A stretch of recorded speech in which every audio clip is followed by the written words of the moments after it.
SIR নিয়ে নির্বাচন কমিশনের সঙ্গে তৃণমূলের এই সংঘাত এবং তার মধ্যেই ভার্চুয়াল বৈঠক করেন গতকাল অভিষেক বন্দ্যোপাধ্যায় এবং যেখানে দলের সাংসদ এবং বিধায়কদের কড়া হুঁশিয়ারি দিয়েছেন তিনি বলছেন সিরিয়াসলি কাজ না করলে যারা করবেন না পার্টি তাদের দলে রাখবেন না। এটা জীবনের সবথেকে বড় সিরিয়াস লড়াই। এমপি এমএলএদের যখন দায়িত্ব দেওয়া হয়েছে তখন 3 দিন অন্তর মিটিং করবেন ডিইওদের সঙ্গে। তিনি আরো বলছেন প্রয়োজনে রোজ সংসদে যাবেন, প্রয়োজনে শুধুমাত্র বাজেট অধিবেশনে থাকবেন। আমি দেখেছি কিছু ওয়ার্ডরুমে কাজ না হয়ে পড়ে থাকছে। আমার কাছে 294 বিধানসভার আলাদা ওয়ার্ডরুমের রিপোর্ট যেন 27শে জানুয়ারি থেকে 15ই ফেব্রুয়ারি অবধি আসে। একই সঙ্গে তিনি আরো বলছেন কে কি করলো সেই অজুহাত শোনা হবে না। আত্মতুষ্টি বা ওভার কনফিডেন্সের জায়গা নেই। শীত ঘুম ভেঙে জেগে উঠুন।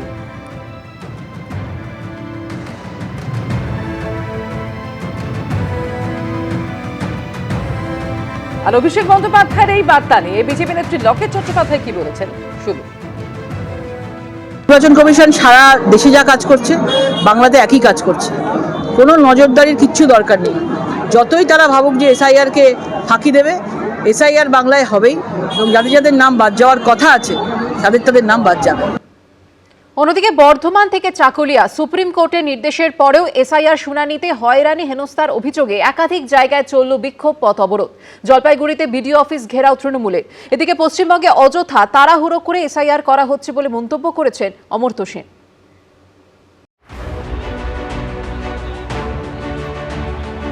আবার অবরোধ, আবার বিক্ষোভ, আবার শুনানি কেন্দ্রে উত্তেজনা। বিডিও অফিসে ঘেরাও তৃণমূলের। এসআইআর পর্বে আইন শৃঙ্খলা রক্ষায় সুপ্রিম কোর্টের কড়া বার্তার পরও বদলালো না ছবিটা। শুনানি পর্বে হয়রানি হেনস্থার অভিযোগে শনিবার বর্ধমান স্টেশনে রেল অবরোধ করে স্থানীয় বাসিন্দাদের একাংশ। রেল লাইনে শুয়ে শুরু হয় প্রতিবাদ। একদিকে স্টেশনের ভিতর টোটো এনে মাইকে প্রতিবাদ জানানো হয়, পাশাপাশি স্টেশনের বাইরে আগুন জ্বালিয়ে চলে বিক্ষোভ।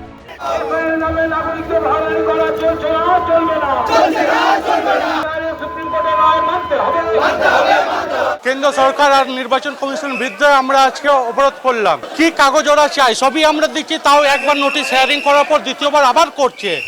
এদিকে শুনানির নামে হয়রানির অভিযোগে পূর্ব বর্ধমানের আউশ গ্রামে 114 নম্বর জাতীয় সড়ক অবরোধ করেন স্থানীয় বাসিন্দাদের একাংশ। বৈধ যারা ভোটার বৈধ তাদেরকে কেন হেনস্থা করা হবে? শুধু 22 কিলোমিটার দূরে যেতে হচ্ছে, সেটা যেন আমাদের পঞ্চায়েতে সেখানে করা হয়। মানুষের মধ্যে প্রচুর ক্ষোভ আছে। আমাদের গ্রামে 1200 ভোটার 600 জনকে হিয়ারিং এ ডেকেছে। এসআইআর শুনানিতে আদিবাসীদের হেনস্থার অভিযোগে রবিবার থেকে বর্ধমানে জেলা শাসকের দপ্তরের সামনে অনশনে বসার ডাক দিয়েছে তৃণমূলের আদিবাসী সেল। অন্যদিকে ভোটার তালিকায় এক ব্যক্তির নাম ডিলিটের অভিযোগে জলপাইগুড়িতে মিছিল করে তৃণমূল। বিক্ষোভ দেখানো হয় বিডিও অফিসের বাইরে। বিডিও জানিয়েছেন যদি এরকম কোনো ঘটনা ঘটে থাকে দেখা করুন, ভোটার তালিকায় নাম তুলে দেওয়ার ব্যবস্থা করা হবে। অন্যদিকে উত্তর দিনাজপুরের চাকুলিয়ায় বিডিও অফিসে শুনানির জন্য দীর্ঘক্ষণ লাইনে দাঁড়ানো নিয়ে উত্তেজনা ছড়ায়। দক্ষিণবঙ্গে কোনো কোনো জায়গায় এরকম অশান্তির খবর পাওয়া গেছে, উত্তরবঙ্গেও 2-1 জায়গায় পাওয়া গেছে, কিন্তু আমি যেসব জেলায় ঘুরেছি, কুচবিহারে, আপনার আলিপুরদুয়ারে, জলপাইগুড়িতে, মালবাজার সাব ডিভিশনে, এইসব জায়গায় কোথাও কোনো অশান্তি দেখিনি। এর আগে এসআইআর পর্বে অশান্তি নিয়ে কড়া নির্দেশ দিয়েছিলেন মুখ্য নির্বাচনী আধিকারিক।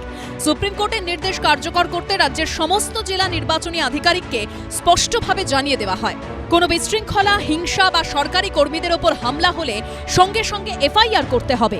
যদি কোথাও হিংসা বা ভাঙচুর চলতেই থাকে তাহলে সেই এলাকার এসআইআর সংক্রান্ত শুনানি অনির্দিষ্টকালের জন্য স্থগিত রাখতে হবে। তবে শনিবার কোথাও শুনানি স্থগিতের মতো পরিস্থিতি তৈরি হয়নি।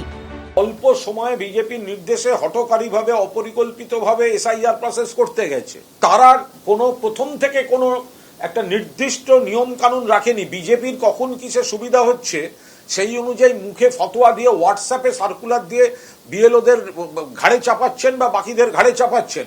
আবার কথায় কথায় বলছেন একে শাস্তি দেবো, তাকে প্রথম শাস্তি তো ওই জ্ঞানেশ কুমার বলে লোকটাকে দিয়ে শুরু করানো উচিত। এই সরকার রাষ্ট্র বিরোধী সরকার, জনহিতকর সরকার নয়।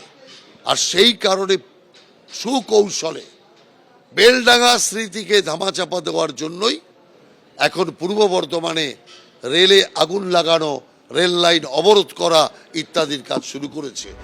এদিকে পশ্চিমবঙ্গে অযথা তাড়াহুড়ো করে এসআইআর করা হচ্ছে বলে মন্তব্য করেছেন অমর্ত্য সেন।